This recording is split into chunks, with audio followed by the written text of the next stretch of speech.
الان چی رو دارم میگم؟ خوب دقت کنید. من دارم الفبای اجایلیتی رو میگم. ولی الفبای اجایلیتی از اجایلیتی رد نمیشه، از یه سرزمین دیگه رد میشه. از استراکچر رد میشه. از واترفال رد میشه. پس من دارم structured architecture یا معماری structure architecture یا معماری ساخت یافته رو میگن. به معماری ساخت یافته معماری واترفال هم میگن. یه سیستم کاسکیدینگ براتون مثال زدم، طبقه بندی این همینه. واترفال کاسکیده، آبشاریه. یا هر کاری میخوای بکنی اول پلن کن. ولی من به شما ثابت کردم پلن اول کار نیست، بلکه بک‌ترک کار ماست. تفاوتش با اجایلیتی تو اینه، اجایلیتی میگه از نیاز شروع کن، ولی استراکچرال اینو نمیگه، یا برو از پلن شروع. درست شد؟ من دارم تلفیق، هم دارم اجایلیتی رو میگم طبق قولی که بهتون دادم، هم دارم چی رو میگم؟ استراکچر رو میگم. ولی یه جایی دارم تفکیکش میکنم. یک از معنی تفکیک اینه. پس بچه‌ها واترفال فاز صفرش چیه؟ بگیم پلنینگ. فاز یکش چیه؟ میگه آقا پلن کردی؟ بله پلن کردم. حالا که پلن کردی برو بسم الله آنالیز کن. برو آنالیزش کن. چی رو باید آنالیز کرد؟ خانم جوان چی رو باید آنالیز کنم؟ آقای پور محمد چی رو باید آنالیز کنم؟ پلن آنالیز کنم؟ چی؟ آفرین، من باید ریکوایرمنت آنالیز کنم. پس اینیشیال پوینت فاز 2 ریکوایرمنت. چرا؟ چون که این همون بک‌ترک است دیگه بچه‌ها. قبلا براتون پاسخش گفتم. ما از اینجاش تو متد اجایلیتی مثل بیز دف سک آپس، این متد اجایل، مثل جک جوینت اپلیکیشن دیولپمنت. حالا میگم جلوتر. خب و اما آنالیز فاز بعدی چیه؟ میگم آنالیز کردی. من آنالیز اینا رو درس ندادم، میخوام بگم وقتش کامل میگم، ولی الان میخوام مراحل فازها رو بگم. فاز دوم یا آنالیز کردی، ببین شما تحلیل میکنی. خوبیش تحلیل چیه دوستان من؟ کی تحلیل میکنه؟ برنامه‌نویس تحلیل میکنه؟ نه برنامه‌نویس فقط اجرا میکنه اون تحلیل. آفرین باریکلا. تحلیلگر تحلیل میکنه. یعنی چه؟ رشته‌ای مثل رشته مدیریت، رشته صنایع، کسایی که با مفاهیم فرایند سازمانی چی هست؟ آفرین. مفهوم فرایند رو میشناسن. بیزینس پروسس ها رو درک میکنن، میفهمن یعنی چی. اونا تحلیلگرن، اونا تحلیل میکنن. بچه‌ها من تحلیلم چی باید به برنامه‌نویس بدم؟ یک فرایندی که اون رو در سیستم اجرا کنه، قابل پیاده سازی باشه. یک تحلیل شما. مرسی دیگه. آقای تو محمد ببین من تحلیل کردم. آقا من تحلیلگرم دیگه. من تحلیل کردم. شما دیولپری. آقای شما دیولپر. آقای شب دیولپر. من چی باید بهت بگم که شما این برنامه رو پیاده بکنید؟ پروسس رو بدم دیگه. آقا من دوست دارم پروسس رو به یه شکلی نمایش بدم. ایشون هم تحلیلگره، یه شکلی از خودش نمایش میده. بچه‌ها نگاه کنید. عنب و اوزون و انگور هر سه تا یکی هستن. ولی عنب کجا، اوزون کجا، انگور کجا؟ ولی زبونی بگید بفهم. آفرین. بابا که زبانی بگید که طرف مقابل بفهمه. اون برنامه کنه. آفرین. بچه‌ها به همین خاطر من اگر به زبان خودم بگم آقای حاجی پور به زبان خودش، من باید زمینه پرونده بشم. آقای حاجی پور اینجوری زمینه پرونده بشه. با پرونده بریم جای شبانی برای توضیح بکنم چه کاریه. کجای دنیا این اگه قراره اینجوری سیستم اطلاعاتی تولید میشد که هنوز ما در عهد خیلی عذر میخوام اسب و خر و قاطر و شطور بودیم که. ولی اینجوری نیست. پس چه کار باید انجام؟ ببینید بچه‌ها تحلیل اینه. تحلیل کاغذ. چیه؟ کاغذ. ملت انشا می‌نویسن. تحلیل سناریوه. خب چیکار کنیم اگه اینجوری باشه؟ خیلی ما کارمون سخت میشه. بله کار شما سخت نمیشه، ولی یه عده دیگه میان کار سخت شما رو انجام میدن. پس دوستان موافقید؟ بذارید اول من 3 رو بنویسم بعد برم سراغ. فاز شماره 3 میگه دیولاپ. دیولاپ یعنی چی؟ یعنی کد نویسی دیگه، نه؟ درست شد؟ یعنی کد نویسی. یعنی یه جورایی پیاده سازی ابجکتیو شیگرای اون سیستم اطلاعاتی. یعنی وقتی چشمو وا کردم ببینم این سیستم اطلاعاتی چیه. یسترده؟ حالا این مثلا چه اتفاقی میفته که زبان مفاهمه آنالیست با دیولاپر میشه. آنالیستی که منیجمنت خونده، پروسس بلده، دیولاپری که هیچی جز چند تا دونه خط و کد و برنامه‌نویسی و هیچی نمی‌فهمه. چه چیزی ترنسلیت میکنه زبان اینا به هم؟ بچه‌ها آنالیست تحلیل کرد انشا می‌نویسه. غیر از اینه سناریو می‌نویسه. دقیقاً سناریو آماده می‌کنه. یوز کیس دیاگرام، سناریو.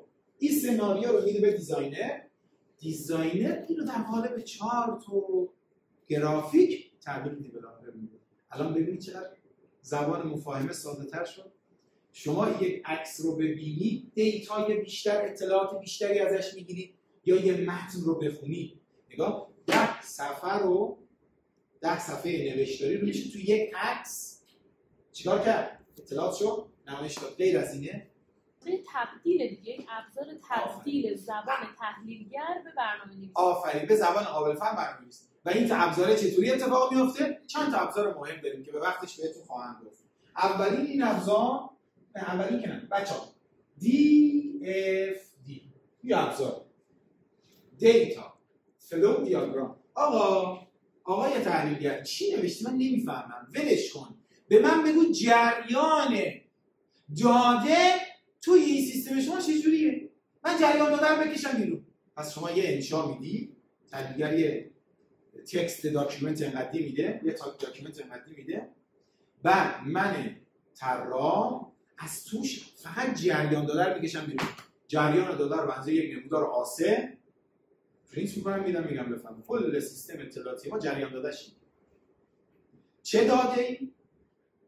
کجا؟ مثلا تعداد اجناس ورودی به فروشگاه ما داده است. تعداد اقلام موجود در انبار ما داده است. چه بلایی سرش میاد؟ یعنی چی؟ یعنی کجا کم میشه؟ چه پروسسی کمش میکنه؟ چه یوزر زیادش میکنه؟ چه یوزر اجازه دیدن داره؟ چه یوزر اجازه حذف کردن داره؟ چه یوزر همین رو داره میگه. خب دوستان خوب من خوب دقت کنید. اما ما دیزاین کردیم تبدیل به نوشته های آنالیست و تبدیل به نمودار، ارزم به خدمت شما شکل، DFT، ارزم به خدمت سکونس دیاگرام، انواع اقسام دیاگرام ها و نمودارها و اشکال رو از توش در آوردیم، آبجکت ها رو از توش در آوردیم. حالا چیکار بکنیم؟ میدیم به دیولپر به ترتیب میشینه چیکار میکنه؟ اصطلاحاً چفت و بست میکنه، قطعات رو تولید میکنه، چفت و بست میکنه، یعنی سرمندی میکنه. من میبینم 10 تا ماژول دارم، بین 10 تا بخش یا بین 10 نفر پخشش میکنم، یا 10 تا میدم یه نفر، فرق نمیکنه واسه به سایز MIS ما داره. 10 تا رو میدم به 10 تا بخش، هر بخش تولید میکنه اون ماژول یا آبجکت مورد نظر خودش رو. اونا رو باید کنار هم بچینیم چفت و بستش بکنیم. درست شد تا اینجا؟ یعنی چی؟ باید تستش بکنیم. خب قبل از اینکه چیکار کنیم برای تست؟ میگیم دوستان من بعد اینکه دیولاپ شد توی دیولاپمنت تست اتفاق میفته، میاد اینجا ایمپلمنت میشه. دیولاپمنت یعنی تولید سیستم اطلاعاتی، ایمپلیمنت یعنی استقرار سیستم اطلاعاتی. تخصص آقای سام درست عزیزم؟ بله. استقرار. اینقدر برخی از MIS بزرگن همینجوری نمیتونه یه طرف بگه خب حالا برو استفاده کن از این. اصلا اینجوری نیست. چیکار میکنین آقا اصلا شما برای استقرار؟ میشه گذاشت شناخت. احسن. اصلا من ببینم این سازمان بلوغه، درست میگم؟ بلوغ استفاده از این سیستم اطلاعاتی رو داره یا نه؟ خوب به حرفم دقت کنید. میخوایم ایمپلیمنت کنیم، مستقر کنیم سیستم اطلاعاتی رو در سازمان. آیا درسته؟ ایشون میگه آقای دکتر اول ما بریم گزارش بلوغ بگیریم. یعنی کدوم فاز، کدوم بند از فیزیبیلیتی استادیز ما تو فاز صفر پلنینگ سیستم؟ خوب میشه. آفرین. باری کلا به افتخار قشنگ حرف بزنید. آپریشنال. آقا اصلا عملیاتی هست، اصلا شما بلوغ و داری که همچین سیستمی رو با بهت بدیم؟ خب دیگه چیکار میکنیم بعدش؟ بعد فرض کنیم بالغ اون سیستم، اون سازمان ظرفیت استقرار اون سیستم رو داره، میریم بحث فرآیندهای سازمانی رو شروع می‌کنیم. آفرین، میرسه آموزش میدید، اون فرآیندها رو پیاده سازی میکنید توی سیستم اطلاعاتی. ببینید پس استقرار گام‌های متنوعی داره، فقط استقرار. ما 4 مدل میتونیم سازمان سیستم مستقر کنیم که ان شاءالله جلوتر بهتون میگم. شما فکر کنم شما آلتوانس اشاره کردید جلسه پیش. آلتوانس یکی از اوناست، خیلی دردناکه ولی خیلی کم از این هست. درسته؟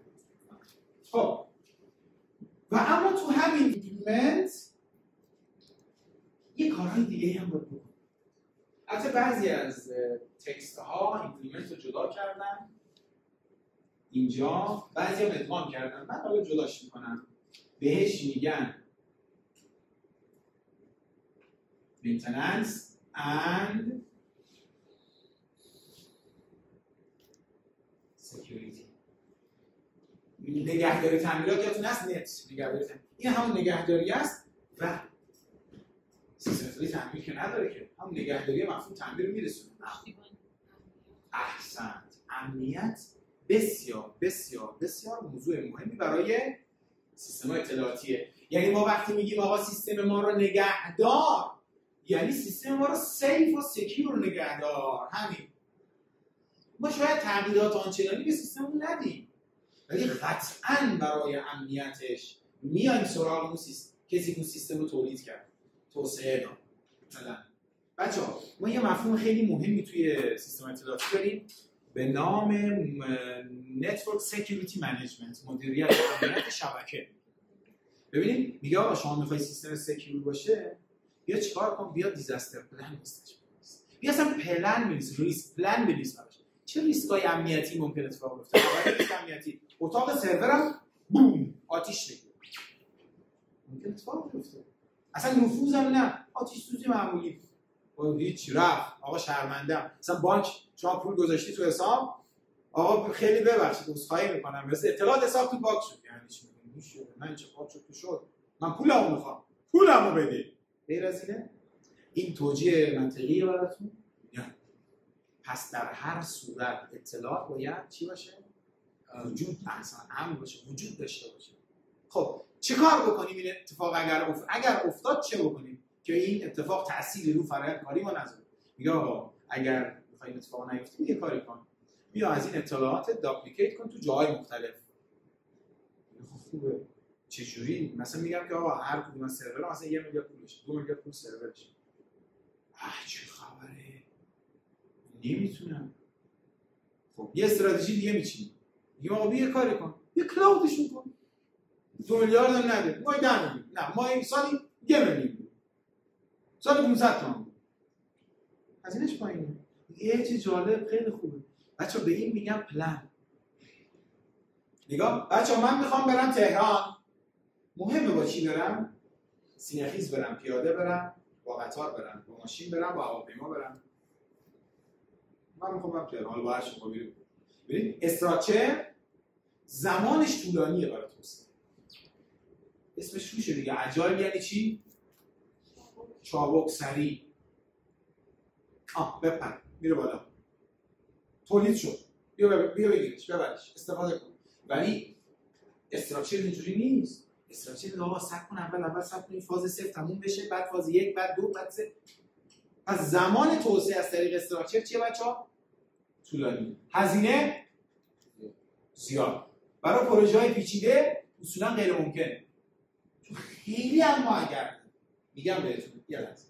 ولی روش اجایل اینجوری نیست. هزینه پایین. اما کیفیت ساخت در پروژه‌های متوسط استراکچر چیه؟ بهتر. درسته؟ اما در دنیای تجاری هیچی از استراکچر، از متد استراکچر استفاده نمی‌کنه. متد استراکچر فقط برای آموزش در دانشگاه هاست. یک، چرا؟ چون تا الفبای توسعه رو بلد نباشه، شما تا زمانی که ریاضی پایه رو بلد نباشی میتونی به حساب انتگرال کار کنی؟ هندسه کار کنی؟ نه. متوجه عرض من شدید دوستان؟ پس استراکچر دیگه کیا ازش استفاده میکنن؟ سازمان‌های تازه تأسیس، شرکت‌های تازه تأسیس که دارن توسعه میدن سیستم اطلاعاتی رو. درسته؟